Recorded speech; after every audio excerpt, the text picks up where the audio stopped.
Hello students, आप सभी का स्वागत है JRF अड्डा चैनल पे। अगर आप लोग CSR नेट लाइफ साइंसेज की प्रिपरेशन कर रहे हैं और कंफ्यूज्ड हैं कि कौन सी बुक आपको रेफर करनी चाहिए, तो ये वीडियो आपके लिए काफ़ी हेल्पफुल रहने वाला है। आज हम डिस्कस करेंगे कि कौन सी पर्टिकुलर बुक्स आपको रेफर करनी चाहिए जिससे कि CSIR नेट जैसे एग्जाम को आप आराम से क्रैक कर पाएँ।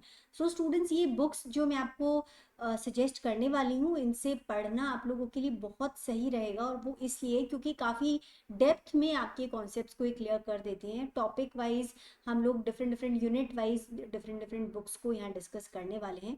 सो आते हैं टॉपिक पे। सो फर्स्ट यूनिट है molecules and their interaction relevant to biology. So ये पर्टिकुलर यूनिट है बायोकेमिस्ट्री की, और इसके लिए मैं आपको बुक रेफर करना चाहूँगी नेल्सन एंड कॉक्स की लेनिंजर, जो कि बाइबल ऑफ बायोकेमिस्ट्री मानी जाती है। सो ये बुक के अंदर काफ़ी डिटेल में और बहुत अच्छी तरह से सारे टॉपिक्स गिवन है।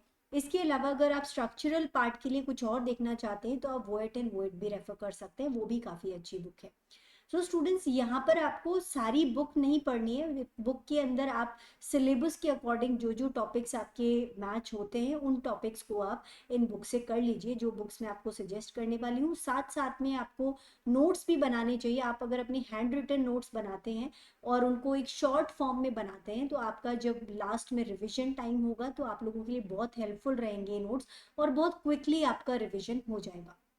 Now coming to cellular organization, molecular biology of the cell, Bruce Albert's की बुक है, जो कि सेल बायोलॉजी के इस यूनिट के लिए काफ़ी ज़्यादा अच्छी रहेगी। सो इसको आप रेफर कर सकते हैं, जिसके अंदर सेल के सारे प्रोसेसेस और सेल का एक जनरल स्ट्रक्चर आपको बहुत अच्छी तरह से गिवन है।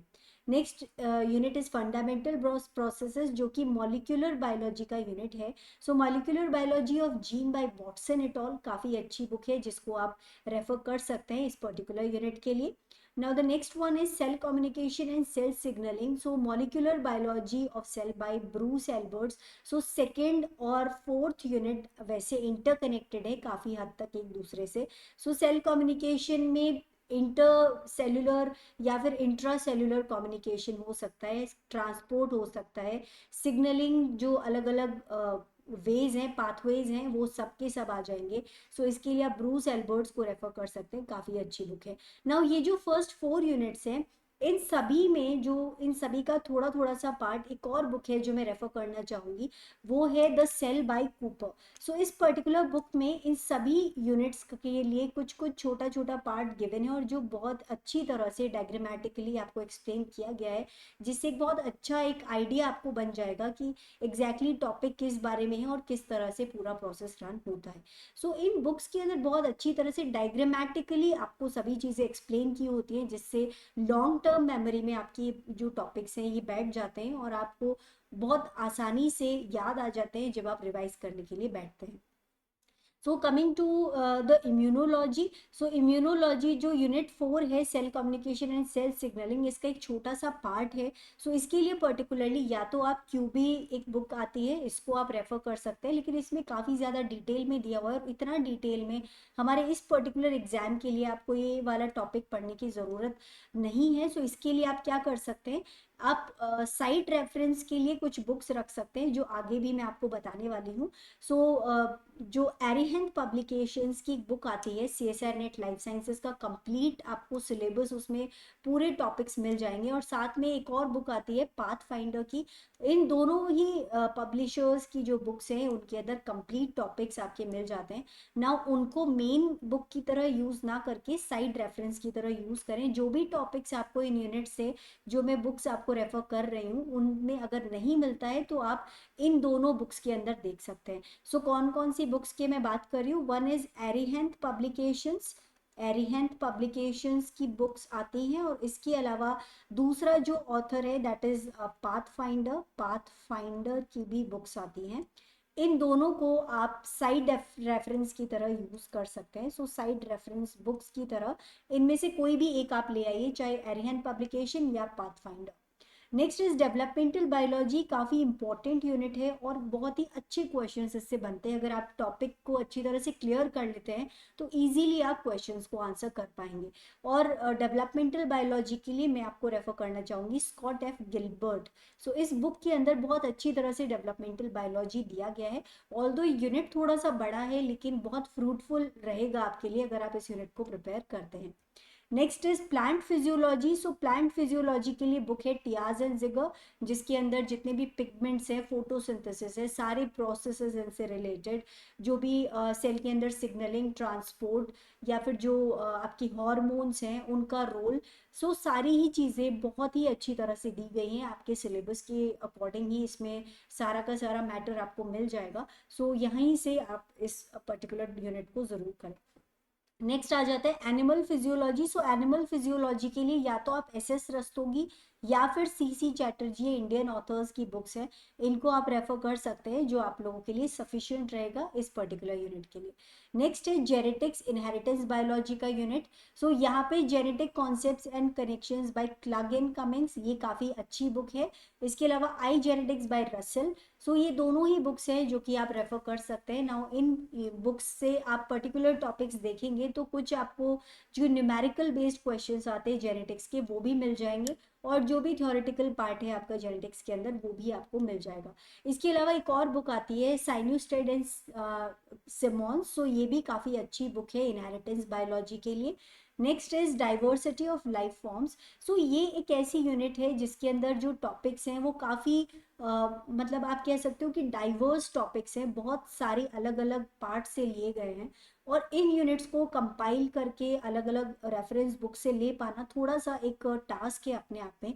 सो इसका एक आसान तरीका ये है कि जो पाथ फाइंडर या फिर एरिहन पब्लिकेशन मैंने आपको अभी बताया था, इनको आप रेफर कर सकते हैं इस पर्टिकुलर यूनिट के लिए। Now next is ecological principles. इसके लिए आप पी डी शर्मा या फिर कैम्बेल की बुक आती हैं, दोनों काफ़ी अच्छी बुक्स हैं, इनको आप रेफर कर सकते हैं। इवोल्यूशन एंड बिहेवियर, वीर बाला रस्तोगी को रेफर कर सकते हैं। ये दोनों ही यूनिट्स काफ़ी ज़्यादा छोटी छोटी यूनिट्स हैं और बहुत इक्वल वेटेज रखती हैं बाकी सभी यूनिट जितना। सो बहुत ही ज़्यादा स्कोरिंग पार्ट है ये वाला, इसको ज़रूर आपको करके जाना है, इसको बिल्कुल छोड़ के नहीं जाना है इन दोनों यूनिट्स को। और अगर इन दोनों यूनिट से कोई भी टॉपिक इन बुक्स में आपको ना मिले तो आपके पास में ये साइड रेफरेंसेस हैं ही सही, right. Next is applied biology principles of gene manipulation and genomics by Primrose. So Primrose काफ़ी अच्छी बुक है अप्लाइड बायोलॉजी के लिए। सो जितने भी एप्लीकेशंस हैं, जो टेक्निक्स हैं, उनके लिए काफ़ी अच्छी बुक है, जिसमें सारे प्रोसेसेस को बहुत अच्छी तरह एक्सप्लेन किया गया है। Next is methods in biology. इस यूनिट के लिए आप विल्सन एंड वॉकर को रेफर कर सकते हैं, और इन दोनों ही यूनिट्स के लिए आप लोग या तो देख सकते हैं पाथ फाइंडर की एक पतली सी बुक आती है जो कि बायोफिजिक्स एंड मॉलिक्यूलर बायोलॉजी के नाम से आपको मिलेगी, या तो उसमें देख सकते हैं, या फिर एरिहंट पब्लिकेशंस में भी काफ़ी सारे टॉपिक्स आपको मिल जाएंगे जो आपको इन बुक्स में अगर कहीं ना मिले तो आप यहाँ से रेफर कर सकते हैं। सो इस तरह से आपको कंप्लीट जो सिलेबस है उसको अपना प्रिपेयर करना है इन बुक्स के साथ में। और जो भी अगर यूनिट आपको किसी पर्टिकुलर बुक में नहीं मिलती है तो ये आपको मैंने साइड रेफरेंसेस के लिए ऑप्शंस बता दिए हैं। यहाँ पे आपके सारे ही टॉपिक्स गिवन हैं, लेकिन अब जिस लेवल तक आपको, जिस डेप्थ तक पढ़ना है, वो आपको तभी समझ आ पाएगा जब इन प्रॉपर रेफरेंस बुक्स को आप यूज़ करेंगे। नो स्टूडेंट्स, अगर आप लोग एमएससी कर रहे हैं तो अगर एमएससी के प्रीवियस ईयर या फाइनल ईयर में है तो बहुत अच्छा होगा कि आप जो इनिशियली अपना जो प्रिपरेशन है, आपके जो सब्जेक्ट्स हैं जो एमएससी के लिए आप प्रिपेयर कर रहे हैं, वो भी अगर आप इन्हीं बुक से करते हैं तो आगे आप सीएसआईआर नेट की एग्ज़ाम के लिए भी अपने आप को प्रिपेयर कर लेंगे। एक अंडरस्टैंडिंग आपके अंदर आ जाएगी कि किस तरह से जो बेसिक्स हैं वो बहुत अच्छे से आपके क्लियर हो जाएंगे, और जो किस तरह के क्वेश्चन सीएसआईआर नेट में पूछे जाते हैं उनके लिए आप बहुत अच्छी तरह से तैयार रहेंगे। सो मैं सजेस्ट करूंगी कि अगर आप एमएससी कर रहे हैं तो इन बुक्स से अपनी प्रिपरेशन कीजिए। नाउ आपको लाइब्रेरी के अंदर ये बुक्स जनरली मिल जाएंगी, और वहाँ से अगर आप पढ़ते हैं तो इनके प्रिंट आउट ले सकते हैं। आप अपने हैंड रिटन नोट्स इनसे अच्छी तरह से बनाइए, और शॉर्ट नोट्स बनाने की कोशिश कीजिए कि कम से कम कंटेंट में आपके नोट्स प्रिपेयर हो जाएं, ताकि आपको रिविजन में ज़्यादा हेल्प मिलेगी। एंड इसके अलावा भी आपको दूसरे सोर्सेज पे इंटरनेट पे भी कहीं ना कहीं ये बुक्स ज़रूर मिल जाएंगी, सो वहाँ से भी आप इन बुक्स को ले सकते हैं। सो स्टूडेंट्स, ये वो बुक्स हैं जो मेरे ख्याल से आपको रेफर करनी चाहिए C S R NET life sciences का जो एग्ज़ाम है उसको ईजिली क्रैक करने के लिए। नाउ इन बुक से पढ़ना बहुत ही ईजी या फिर शॉर्ट टर्म का काम नहीं है, ऑल दो आपको थोड़ा टाइम देना पड़ेगा, लेकिन आपकी जो प्रिपरेशन है, चाहे आप सी एस आर नेट का एग्जाम देते हैं या लाइफ साइंसेज से रिलेटेड कोई भी दूसरा एग्जाम देते हैं, आप बहुत अच्छी तरह से प्रिपेयर हो जाएंगे उस एग्जाम के लिए। एंड सेकेंडली, आपको इन बुक्स के साथ जो भी आप पढ़ाई कर रहे हैं उसके साथ साथ में ज़रूरी है कि आप एक और बुक लेके आए जो कि एमसीक्यूज की बुक हो, जिसके अंदर प्रीवियस ईयर क्वेश्चंस और प्रैक्टिस क्वेश्चंस हो जो कि आप यूनिट वाइज कर सके। सो ये बहुत ज़रूरी है कि जो भी टॉपिक आप प्रिपेयर कर रहे हैं उसके साथ में उससे रिलेटेड जो भी क्वेश्चंस है उनको सॉल्व करने की कोशिश करें जो सी एस आर नेट में पूछे जाते हैं। सो स्टूडेंट्स, एक अंडरस्टैंडिंग बैठाना बहुत ज़रूरी है कि किस तरह के क्वेश्चन एग्जाम में पूछे जा रहे हैं, क्योंकि बहुत बच्चों के साथ ऐसा होता है कि टॉपिक हमने पढ़ लिया लेकिन फिर भी एग्जाम के क्वेश्चन सॉल्व नहीं हो रहे। सो एग्जाम पैटर्न समझना बहुत ज़्यादा ज़रूरी है और उसके लिए ज़रूरी है कि आप प्रीवियस ईयर क्वेश्चंस को साथ साथ में देखें। तो आप एक इस तरह की बुक ज़रूर लेके आइए जिसमें टॉपिक वाइज आपके जो प्रीवियस ईयर क्वेश्चंस और प्लस एमसीक्यूज गिवन हो, जिनको आप साथ साथ में सॉल्व करें, जिससे कि आपकी अंडरस्टैंडिंग बैठ जाएगी इस एग्जाम के लिए। और ये दोनों चीज़ें अगर आपने कर ली, इन बुक से पढ़ के अगर आपने नोट्स बना लिए और topic wise previous year question या एमसीक्यूज आपसे सॉल्व हो रहे हैं, तो आपका सिलेक्शन 100% श्योर है। सो आपको टाइम देना होगा, मेहनत करनी होगी, लेकिन ये मैं अश्योर कह सकती हूँ आपसे कि इन टॉपिक्स को अगर आप इन बुक से प्रिपेयर करते हैं तो आपका जो सिलेक्शन है उसके चांसेस 100% बन जाते हैं, अगर आप पूरी मेहनत और ईमानदारी से अपनी तैयारी को करते हैं। सो स्टूडेंट्स, अगर आपको वीडियो पसंद आया हो तो वीडियो को ज़रूर लाइक कीजिएगा, अपने फ्रेंड्स के साथ शेयर कीजिएगा और इस चैनल को ज़रूर सब्सक्राइब कीजिएगा। आपका सब्सक्रिप्शन ही हमारा मोटिवेशन है। स्टूडेंट्स, इसके अलावा अगर आप लोग C S R NET prepare करना चाहते हैं एग्जाम के लिए तो आप हमें ज्वाइन कर सकते हैं JRF अड्डा की एप्लीकेशन पे, जहां आपको कुछ फ्री क्लासेस मिल जाएंगी और उनके पीडीएफ्स भी मिल जाएंगे। साथ में आपको फ्री लाइव टेस्ट मिलते हैं और क्विज मिल जाते हैं यहाँ पे। सो इस एप्लीकेशन को डाउनलोड कर लीजिए और अगर आप कंप्लीट कोर्स हमारे साथ करना चाहते हैं तो 4900 के ऑफर प्राइस में आपको कंप्लीट कोर्स मिल जाएगा, जिसके अंदर आपको कंप्लीट कोर्स के जितने भी टॉपिक्स हैं, जो भी आपको पढ़ाए जाते हैं, सभी क्लासेस के पीडीएफ्स मिल जाएंगे, डाउट सेशंस मिलेंगे जहाँ पे आप अपने डाउट्स क्लियर कर सकते हैं, और इसके अलावा आपको टेस्ट सीरीज मिलेगी जो कि आपके एग्जाम से के जो क्वेश्चंस हैं उनको सॉल्व करने में आप लोगों के लिए हेल्पफुल रहेगी।